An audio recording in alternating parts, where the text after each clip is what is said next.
I heard, I was very honored. Billboard is an upstanding trade magazine, unlike a lot of the other trades out there, and kind of one of the last important ones. And I was also a bit surprised because I thought my year was over, especially ending the tour last year. But it's nice to see that it's been extended. It does feel like this record has never ended. But you know, it's nice, I really appreciate it. I like to be viewed as a strong woman, and I think that's what Billboard is basically saying. I'm wide awake, yeah, I was in the dark, I was falling hard with an open heart. I'm wide awake. Well, when I was growing up, I wasn't really allowed to listen to secular music besides Billie Holiday and Ella Fitzgerald and a little Edith Piaf because my mother speaks French. Meanwhile, I mean, they're singing about some pretty intense subjects, but I wasn't allowed to listen to Madonna, but I was allowed to listen to Billie Holiday singing about DRUGS, which is kind of funny.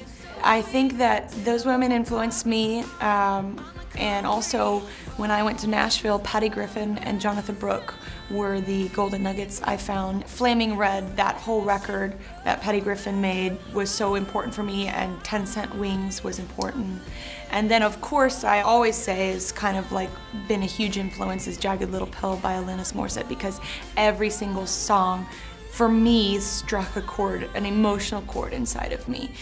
So they were really important. You know, people like Gwen Stefani with her whole visual sense, and Bjork with her visual sense and her, you know, willingness to always be taking chances. She's always taking chances, always surprising. And I think those are some of the women that have influenced me in music. I wish I knew then what I know now.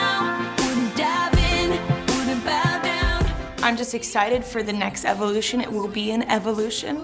Hopefully there will be some growth. I'm not going to try and replicate, you know, what I did last, but I'm going to be very creative, and I hope that everybody is interested in taking the next journey with me.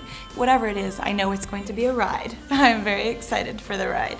I'm kind of the mindset that I do things a little old-fashioned, where like I don't necessarily like to overlap so much. I like to take a little time. I think it's okay to be missed.